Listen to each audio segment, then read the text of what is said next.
psychs on the whole track Because if there weren't psychs? No, well, because now the latest, these are the evil people. These are the evil beings, actually. These are the evil beings. And they've been around, like you hear about Xenu and all that shit. Xenu was a psych. You got it? So he just wasn't a practicing psychiatrist. No, he was practicing Xenuism. You got it? Gotcha. Now they're called psychs. So you better beware. I remember one time I visited. Right? Fuck me. One time I visited the Celebrity Center, and I just walked in late at night and looked around and said, well, what goes on in here? Right. And they woke up the projectionist to show me the orientation. Oh, nice. I had my own private screening that night. And they had some poor Sea Org kid, maybe 15, 16 years old, babysitting me in the theater. Right. Well, you're not allowed to watch the movie alone. Right. Well, I was. You're not allowed to do what? Because you get an MU. Like he was watching to make sure you didn't have any lack of mask kind of shit. And he was making small talk before that, and he was saying, well, you remember the Salem witch trials? Yeah. It was the psychs behind that. Well, I don't think there were psychiatrists back then. And he went, oh, no, not the psychs. I mean the pharmaceutical companies. Oh, dear goodness. No, not quite. See, these are the kids. You just gotta, you dash off a get well soon card, and that's about it. Because it's sad, This is the interesting thing. And it goes back to, to answer further the question of, what did you perceive? What I perceived, and I kind of avoided the question by saying I got stupider. But let me tell you something. These are good people. These are some of the best people you can meet. These are people who really want to help. They're willing to give up their entire life and their own personal ambition to help others. That's a pretty rare, and generally you would say, it's a pretty decent person. That's the thing. And I would say I'm not a bad person. If I saw me walking around there, I'd say, okay, he's okay. But when you say you got stupider, how do you think that happened? Well, in my opinion, again, and I'm only out of Scientology about a year or so, less than a year, officially. But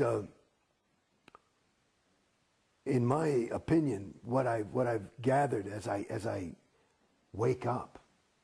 It's a funny thing in Scientology, you feel as though you're waking up to the truth, the reality, or what really is. But what you're doing is waking up to the reality of Scientology, which is that, not the reality, which is the agreed upon universe of what is. And basically, in my opinion, the best thing you can be is yourself. And that's who you are. And that, there's degrees to which you can actually become yourself. And that's probably what the whole spiritual interest is. For me, I don't really know. But what Scientology, the trick of it is, it makes you feel as though you're sold that you're actually becoming yourself. But what you're actually becoming is, my name's Jason Beghe. I was becoming Jason Beghe, the Scientologist, rather than just, not even Jason Beghe, but me. And the trick is, and you say, how do you fall for this shit? Go back to my first fucking win. Because it's me. It's me. And so there is you. But then it's you are through, I can't explain it, pressure of the group, or this is the thing I'm trying to get. Because I've never been like a guy, well, I got to get a pair of those shoes because everybody's wearing them. It's not been, I've been always, I got to find my own if everybody's wearing those things. But it's like, and maybe that's how I got out to some degree, is that I always try, I'm not saying I never, bought a BMW or whatever the fuck people want to do, you know. But it's like, to me, it gives you a way of thinking that, at least for me and from what I observe of others, is not native to that person. I think, as I said before, in my opinion, I suspect, I'm no Dalai Lama, but I think that the best thing you can be is yourself.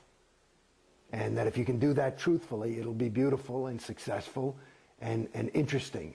I don't know about success, like how you define it, but it'll be a worthwhile time spent. And what happens is you are sold, and again, the trap is good because you sell it to yourself. Because if you're not on course, you're wanting to be on course, or you should be on course. You've got your own self in jail. It's an autopilot gig. It's quite good. I think there's some hypnotism in there or something. I don't quite know, but it's quite surprising. And so at the end of the thing, you end up being, you know, like here's an example. You start the ethics technology. So you start thinking, okay, and you start thinking in terms of the conditions of existence that he laid out, and that these are behaviors. And so now you're not just going, you know what the fuck, I think I need to take a walk, and I think I got to become, I'm going to be you know, an insurance salesman, and that's my truth. You know, it's, you know, you have to go through these steps and do this. It's like retarded. It's not true. It's not true. You know, and I did ethics cycles and conditions, and nothing changed.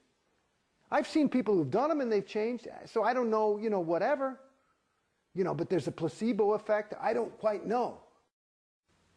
Tori, how many times did you do the PTSSP course? You know, it's like on and on and on. You have to, every time you go PTS, which is the human condition, you got to do the course over and do this shit. Let me tell you something. That's another racket, PTS. I'm not sure if we got PTS description on PTS camera. is potential trouble source. So all injury, accident, and illness. Listen to those three words. All injury, accident, illness. Ow, oh, is all because of PTS. Everything negative that happens is because of PTS, which means you are a P potential T trouble S source. Wow, that sounds weird, a potential trouble source. So in other words, not only did you just slip and split your lip, but you better get away from this guy, because if you're near him, you're going to split your lip too, and your business is going to fail. He's a potential trouble source. So you got to take him out. It's like he's got, you know, it's like you don't come to school with the flu. This is like the spiritual flu. So it's like heavy shit. And now there's only one reason that you are a potential trouble source. One reason is that you're connected to an SP, which is a suppressive person.